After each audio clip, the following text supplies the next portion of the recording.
Break के बाद आपका एक बार फिर से स्वागत है और फिर से हम शुरू करेंगे। हम अपने दर्शकों के सवाल लगातार ले रहे हैं। निवेश से जुड़े हुए, ट्रेडिंग से जुड़े हुए एक्सपर्ट हमारे साथ मौजूद हैं जो उन पर राय भी दे रहे हैं। अब हमारे अगले व्यूअर हमारे साथ जुड़ रहे हैं दिल्ली से त्रिलोकी कॉल।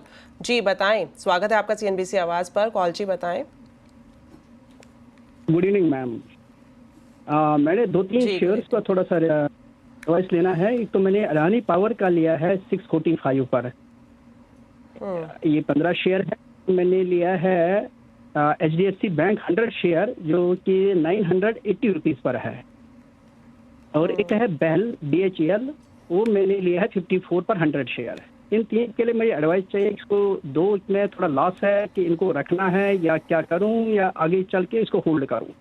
मुझे टाइम कोई इशू नहीं है, टाइम मेरे पास है, I can hold it, but if you can advice.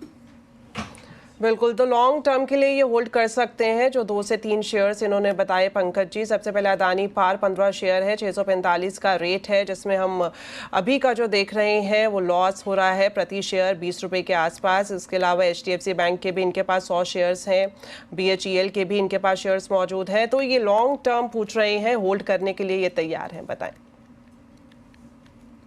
देखिए दिवाली जी, मैं अदानी पावर की अगर मैं बात करूं यहाँ पे, तो पूरे अदानी के जो स्टॉक्स है उसकी री-रेटिंग की बात अभी फिलहाल देखने मिली। आज इसके अंदर काफी स्ट्रॉन्ग वॉल्यूम्स जो है अदानी पावर के अंदर देखने मिले हैं। इसमें जिस रेट पे इन्होंने लिया है उस रेट के हिसाब से अगर हम लोग देखते हैं तो इसमें होल्ड करने की सलाह रहेगी। अगर आपका टाइम पीरियड लंबा है तो इसको डेफिनेटली 550 का एक स्टॉप लॉस मेंटेन करके चले।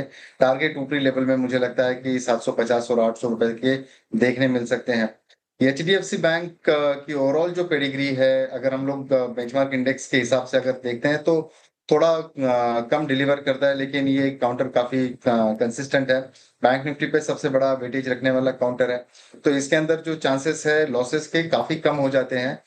डेफिनेटली प्रॉफिट के चांसेस भी जो है वो बहुत मिनिमल होते हैं इसके अंदर इन टर्म्स ऑफ जिस हिसाब से ये स्टॉक की मूवमेंट होती है। तो डेफिनेटली होल्ड करके चलना चाहिए इस काउंटर के अंदर। नुकसान जो है वो काफी कम देखने मिलेगा यहाँ पे।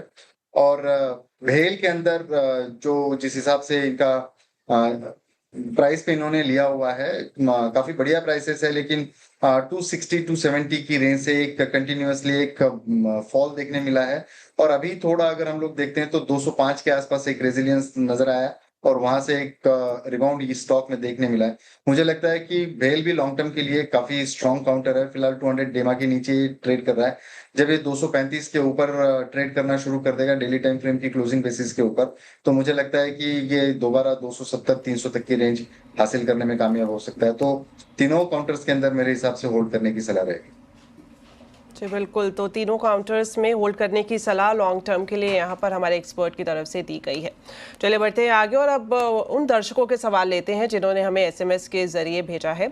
तो पहले हमारे जो दर्शक हैं जिन्होंने SMS के ज़रिए हमें अपना सवाल भेजा है, उनका नाम है KR नायडू जी, मुंबई से हैं और ये पूछ रहे हैं सर कि इनके पास TCS के 50 शेयर्स हैं। इन्होंने 3300 के एवरेज प्राइस पर उसको लिया था, तो किस तरह की आगे लॉन्ग टर्म स्ट्रैटेजी TCS के शेयर्स में देखने को मिल सकती है?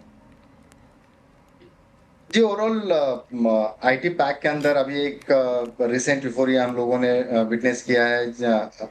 इन्फोसिस की जैसे बायबैक की न्यूज आई है, सेम तर्ज के ऊपर मुझे लगता है कि आज ही डिस्कशन हुआ है चैनल पे।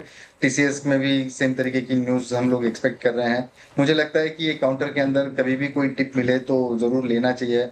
बीच में काफी कॉन्सिक्वेंसेस इसके अंदर झेलने पड़े कि जो लेबर कट है और बाकी सारी चीजों को लेकर ओवरऑल IT में भी इतना ज्यादा तेजी देखने नहीं मिला था। लेकिन अभी जिस हिसाब से IT परफॉर्म कर रहा है, तो इन्फोसिस TCS जैसे काउंटर के अंदर खरीदारी की सलाह रहेगी। 3300 का भाव है, कोई रॉकेट साइंस नहीं होगा कि आप इसको होल्ड करें over the period of time. आप नो सरप्राइज अगर इसके अंदर 3600 से 3800 की रेंज देखने मिलेगी तो स्ट्रांगली होल्ड करने की सलाह रहेगी। बिल्कुल, तो IT सेक्टर बेटर परफॉर्म कर रहा है और इसी वजह से यहाँ पर खरीदारी की सलाह भी दी जा रही है। चलिए एक और हमारे पास सवाल आया है, SMS के ज़रिए ही ये सवाल है और ये सार्थक खोपकर जी का है मुंबई से। इनके पास टाटा मोटर्स के 100 शेयर्स हैं, एवरेज प्राइस इनका 887 के आसपास रहा है। बताएं किस तरह की स्ट्रैटेजी अपनाएं सर ये? ओवरऑल ये पूरे ऑटो स्पेस के अंदर ये अकेला काउंटर ऐसा है कि थोड़ा डाउन टिक में ट्रेड कर रहा है, लेकिन रिसेंट प्राइस एक्शन की अगर हम लोग बात करते हैं इसमें, तो एक डबल राउंडेड बॉटम का एक ब्रेकआउट यहाँ पे देखने मिल रहा है। ब्रेकआउट कंफर्म होते हुए भी नजर आया है। मुझे लगता है कि 705 706 की रेंज में भी इसमें खरीदारी की सलाह रहेगी। स्टैगर्ड वे से आप इसको लेकर चले, हालांकि इनके रेट्स काफी ऊंचे हैं। मैं शॉर्ट टर्म की अगर मैं बात करूं तो मुझे लगता है कि 760 780 की रेंज जो है वो आसानी से अचीव कर सकता है, और उसके बाद में हम ये काउंटर को रिविजिट करेंगे। बट ओवरऑल जिस हिसाब से महिंद्रा के काउंटर्स देख लीजिए, टीवीएस के काउंटर देख लीजिए, उसके मुकाबले ये काउंटर जो है वो थोड़ा सा सुस्त खड़ा हुआ है। जी बिल्कुल, तो 760 टू 780 के बाद रिविजिट करने की यहाँ पर सलाह है। तो इसी के साथ अब वक्त हो गया है आपसे अलविदा कहने का, और सबसे पहले मैं पंकज जी आपको धन्यवाद कहना चाहूँगी, क्योंकि आपने हमारे लिए वक्त निकाला और हमारे दर्शकों के सवालों का जवाब भी दिया, अपनी एक्सपर्ट एडवाइस दी। और साथ ही साथ मैं दर्शकों को भी धन्यवाद कहना चाहूँगी, आपने हमें अपने सवाल भेजे, और इसी तरह आप अपने सवाल हमें भेजते रहिए। हमारा नंबर आपके पास है ही, और हम रोज़ाना अपने एक्सपर्ट के साथ आपके सवालों के जवाब लेकर हाजिर होते रहेंगे। और साथ ही आप सभी को शुक्रवार ट्रेड के लिए बेहद शुभकामनाएं। नमस्कार।